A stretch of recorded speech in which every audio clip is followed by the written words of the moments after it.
De JavaScript Runtime Compiler Node.js. Een fantastisch stukje software waarmee we onze JavaScript code die we normaal gezien schrijven in onze browser kunnen draaien op ons native toestel. Superkrachtig ding, vooral om bijvoorbeeld een backend te schrijven, om een API te schrijven, maar ook, en waar wij het dan voor gaan gebruiken, is om onze webapp te gaan bundelen, zodanig dat onze HTML, CSS, JavaScript op de meest zuinige manier kan worden gepresenteerd aan de user in de browser.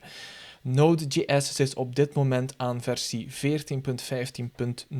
We hebben ook een 15.1.0, dat is de current release, maar ik stel voor om vooral die LTS, de Long Term Support version, te gebruiken, want het zou wel eens kunnen dat in die 15.1 nog een paar kleine kinderfoutjes zitten. Ik heb het daarnet al gezegd, Node.js is een JavaScript runtime compiler en die is gebouwd met Chrome's versie 8 JavaScript engine. Dezelfde engine die ook in onze Chrome browser zit.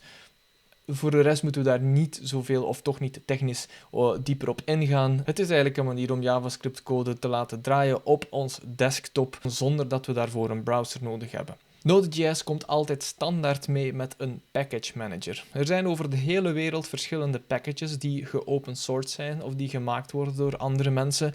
En die packages kan je zien als kleine stukjes aan code of plugins die je kan gebruiken binnen jouw eigen Node.js applicatie of package om eigenlijk die functionaliteit te gaan toevoegen. Node.js zelf heeft een aantal packages intern ingebouwd, zoals bijvoorbeeld een package om te gaan praten met ons filesystem of om bepaalde hardware dingen te gaan aanspreken op ons toestel. Maar wil je veel verder gaan, dan heb je ook de NPM Package Manager. En als je surft naar npmjs.com, dan ga je kunnen gaan zoeken op die verschillende packages. Stel bijvoorbeeld, we zijn op zoek naar een plugin Chalk bijvoorbeeld, dat is eentje die ik nu gewoon uit het hoofd ken. Chalk is een terminal string styling, dus een manier om kleurtjes er te gaan aanbrengen in onze terminal. Wel, als ik daarop ga klikken, dan kan ik gaan kijken wanneer is die gepubliceerd. 5 maanden geleden, is een vrij recente versie, dus 4.1.0. En je kunt ook bekijken hoeveel keer dit wekelijks werd gedownload. Voor mij is dit een referentie om te kijken of een bepaalde package nog vaak wordt aangepast, of dat die populair is, dan wordt die veel gebruikt, dat wil zeggen dat hij zijn diensten bewezen heeft. Er zijn allemaal verschillende soorten data dat je hier kan gebruiken wanneer je aan het zoeken bent naar een NPM-package om jouw project te gaan ondersteunen. Node.js komt altijd standaard samen met NPM. Als je naar de terminal gaat, dan kan het zijn dat je Node.js al geïnstalleerd is. Dat kan omdat je bijvoorbeeld Xcode hebt geïnstalleerd op je toestel, die samen Node.js mee heeft geïnstalleerd. Het kan zijn dat je vroeger al eens geprobeerd hebt met Node.js te werken, of je had het nodig voor iets anders. Je kan dat gaan checken door bijvoorbeeld te gaan schrijven node-v. Krijg je een versienummer terug, dan betekent dat prima, Node is geïnstalleerd. Normaal gezien zou dan ook npm moeten geïnstalleerd zijn. En in onze terminal kan je dat ook gaan nagaan met npm-v. Krijg je het versienummer van npm terug. Je ziet dat dit wel degelijk iets anders is en dat Node en npm wel dicht bij elkaar zitten, maar ze doen allebei iets anders. Node is namelijk die JavaScript compiler, die runtime compiler, die omgeving waarin we de JavaScript code kunnen draaien, en NPM zorgt er alleen maar voor om packages te gaan installeren of een nieuw Node-project te gaan installeren.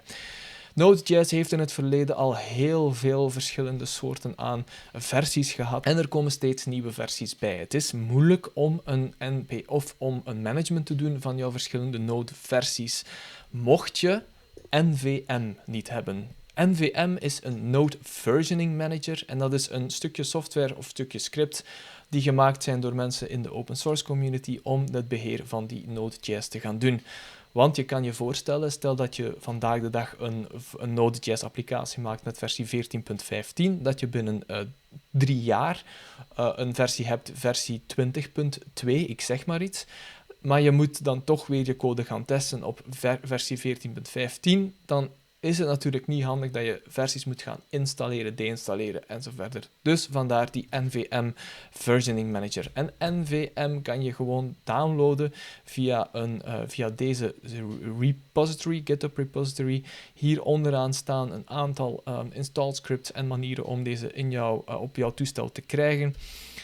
Volg die instructies zeker op. Je kan daarna gaan kijken of je NVM hebt geïnstalleerd met nvm-version.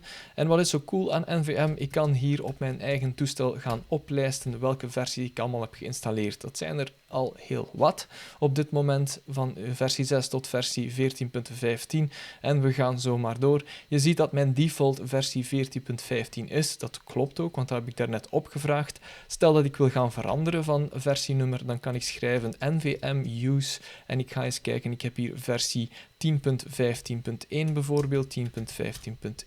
Dan gaat die overschakelen naar 10.15.1.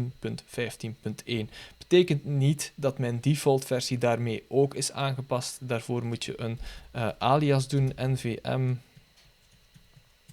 alias default en daarna het versienummer, bijvoorbeeld versie 10.15.1. Maar dat ga ik nu niet doen. Deze terminal of deze sessie binnen mijn terminal gebruikt nu wel 10.15.1. Dat kan ik gaan checken met node-v versie 10.15.1. Maar stel dat ik mijn nieuw tabblad zou openen en ik zou opnieuw mijn nodeversie gaan opvragen, dan ga je zien dat we terug naar onze default versie zijn gegaan. Dus belangrijk, zet jouw default versie als je die versie wil gaan gebruiken standaard wanneer elke terminal opstart. Stel dat je een nieuwe versie wil gaan installeren van Node, dan kan je bijvoorbeeld nvm install en dan daarna zet je een bepaald versienummer en dan gaat hij specifiek die versienummer, dat versienummer gaan installeren op jouw toestel en samen met die npm package die aan die versie van Node.js hangt. NVM, prachtig stukje software. Dankjewel community, open source, om dit te maken. Het heeft mijn leven al een stuk beter gemaakt, want in het begin, toen ik voor versie 6 zat, had ik nogal wat problemen met versiebeheer bij Node. Dus dank u wel. Nu we weten wat Node.js is, wat NPM is en hoe we onze versies van Node kunnen gaan beheren met NVM, gaan we nu over naar een manier om onze webbundler Parcel te gaan installeren in een nieuwe Node.js applicatie. Ik zie jullie graag in een volgende filmpje waar we het gaan hebben over Parcel. Tot dan!